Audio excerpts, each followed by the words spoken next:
এতক্ষণ আমরা সারা দেশে উদ্দীপকরা কিভাবে কাজ করছে তা ডকুমেন্টারি প্রদর্শনের মাধ্যমে দেখলাম। কারিগরি ত্রুটির কারণে অনেকের কথা আমরা শুনতে পারিনি, তার জন্য আমরা দুঃখিত।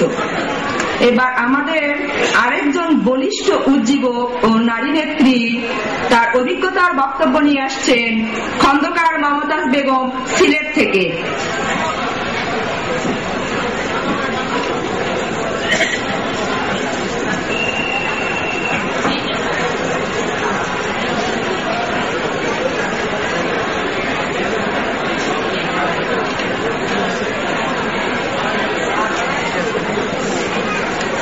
বিসমিল্লাহির রহমানির রহিম। শ্রদ্ধেয় সভাপতি, প্রধান অতিথি, বিশেষ অতিথি বৃন্দ, মঞ্চ ও মঞ্চের সামনে উপবিষ্ট ভাই ও বোনেরা, সিলেট অঞ্চলের পক্ষ থেকে শুভেচ্ছা ও অভিনন্দন। দি হাঙ্গার প্রজেক্ট বাংলাদেশ আয়োজিত উজ্জীবক প্রশিক্ষণ গ্রহণের মাধ্যমে সিলেট অঞ্চলে ক্ষুধা মুক্তির আন্দোলনে স্থানীয় মানুষের সম্পৃক্ততা দিন দিন বাড়ছে। কোনো কোনো ক্ষেত্রে তাদের কার্যক্রম দৃষ্টান্ত স্থাপন করতে সক্ষম হয়েছে। এমনই একজন উজ্জীবক 64তম ব্যাচের উজ্জীবক রিয়া। তিনি প্রথম অবস্থায় উজ্জীবক প্রশিক্ষণ গ্রহণ করেন। তারপর উনি নিজের উদ্যোগে নিজেকে আর দরিদ্র রাখতে চান না, সেই জন্য সেলাই প্রশিক্ষণ গ্রহণ করেন। সেলাই প্রশিক্ষণ গ্রহণ করে তিনি নিজের উদ্যোগে নিজের ইচ্ছায় একটা বুটিক ফ্যাশন হাউস তৈরি করেন। সেই ফ্যাশন হাউস পরবর্তীতে আন্তর্জাতিক পর্যায়ে ভারত, নেপাল, লন্ডন সহ বিভিন্ন দেশে মেলা করে নিজেকে স্বাবলম্বী করেন এবং তার সাথে সাথে তার সহকর্মীদেরকে স্বাবলম্বী করেন। এক পর্যায়ে তিনি বুঝতে পারেন যে তিনি শুধু কয়েকজনকে নিয়ে স্বাবলম্বী হলে চলবে না, গোটা দেশকেও স্বাবলম্বী করতে হবে। তারপর এই চিন্তার পরবর্তীতে উনি প্রায় 800 থেকে 1000 মহিলাকে বিনা বেতনে বা বিনা ফিতে সেলাই প্রশিক্ষণ দেন এবং তাদেরকে জীবিকার পথ বাতলে দেন এবং উপার্জনের পথ দেখিয়ে দেন। তার স্বীকৃতি স্বরূপ 2010 সনের জাতীয় যুব পদকে উনি ভূষিত হন এবং প্রধানমন্ত্রী শেখ হাসিনার কাছ থেকে পদক গ্রহণ করেন। এমনই আরেক দৃষ্টান্ত ব্রাহ্মণবাড়িয়া জেলার সুলতানপুর ইউনিয়নের উজ্জীবকদের কর্মপ্রচেষ্টায় দূর হয়েছে রাজকৃষ্ণপুর গ্রামের মানুষের দীর্ঘদিনের অন্ধকারাচ্ছন্ন পরিবেশ। 2009 সালের আগেও শিক্ষা, স্বাস্থ্য, পুষ্টি, কর্মসংস্থানের সব দিক থেকে বঞ্চিত ছিল এই গ্রাম। যদিও গ্রামের নাম রাজকৃষ্ণপুর গ্রাম, কিন্তু গ্রামটি ছিল জেলে পল্লী। আমরা একটু চিন্তা করলে বুঝতে পারি যে জেলে পল্লী কিরকম হয়। অধিকাংশ ক্ষেত্রে দেখা যায় সেখানে শিক্ষা, কর্ম, তারপর মার স্বাস্থ্য, সন্তানের শিশু স্বাস্থ্য থেকে তারা বঞ্চিত থাকে। তো এই গ্রামটি অন্যান্য জেলে পল্লী থেকে আলাদা ছিল না। এই গ্রামটিও ছিল খুবই অন্ধকারাচ্ছন্ন একটি গ্রাম। কিন্তু পার্শ্ববর্তী গ্রামের উজ্জীবকরা চিন্তা করলো যে আমাদের একক উন্নয়নে চলবে না, আমরা আমাদের পাশের জেলে পল্লীকেও আমরা উন্নত করব। সেই চিন্তা থেকে তারা উদ্যোগ গ্রহণ করে সেই রাজকৃষ্ণপুর গ্রামকে শিক্ষার চারদিকে শিক্ষা ছড়িয়ে দিল। তারা নিজেদের উদ্দীপনা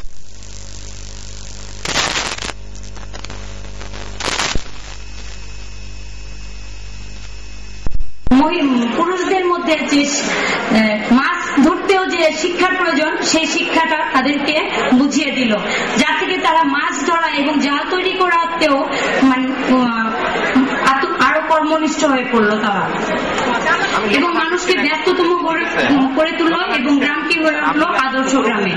এমনভাবে সিলেট অঞ্চলের উজ্জীবকগণ ইউনিয়নের ক্ষুধামুক্ত আত্মনির্ভরশীল বাংলাদেশ গড়ার লক্ষ্যে কাজ করে যাচ্ছে।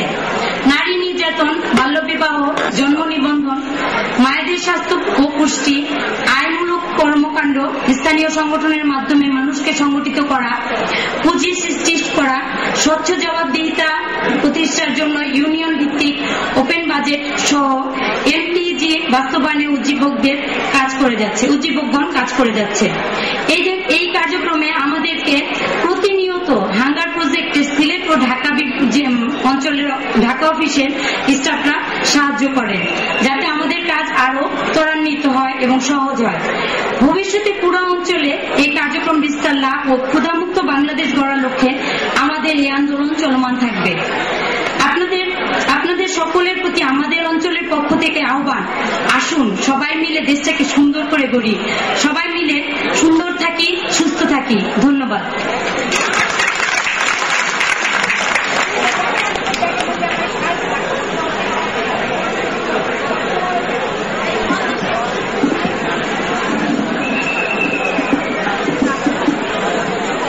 ধন্যবাদ মিতা আপাকে তার সফলতাপূর্ণ বক্তব্যের জন্য। আসলে দ্বিতীয় প্রজন্মের মুক্তিযোদ্ধার দাবিদার হয়ে তৃণমূল পর্যায়ে নীরবে নিভৃতে প্রত্যাশার স্বপ্ন লালন করে যাচ্ছেন যারা, তাদের পক্ষ থেকে ময়মনসিংহ অঞ্চলে যে কথা বলবেন নিজের উপলব্ধি দিয়ে, তিনি আমাদের অতি আব্দুল ওয়াহাব আইনুদ্দিন ভাই। আব্দুল ওয়াহাব আইনুদ্দিন ভাইকে আমি আহ্বান জানাচ্ছি মঞ্চে এসে তার নিজের কথা বলার জন্য। ধন্যবাদ।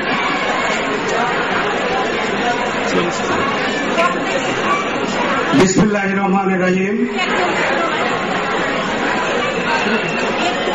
10ম উজ্জীবক পুনর্মিলন সম্মেলন 2010 আজকের এই অনুষ্ঠানের সম্মানীয় সভানেত্রী, বাংলাদেশের বিশিষ্ট কণ্ঠশিল্পী জনাবা ফাহমিদা নবী, মঞ্চে আসীন আজকের এই পুনর্মিলনী অনুষ্ঠানের প্রধান অতিথি,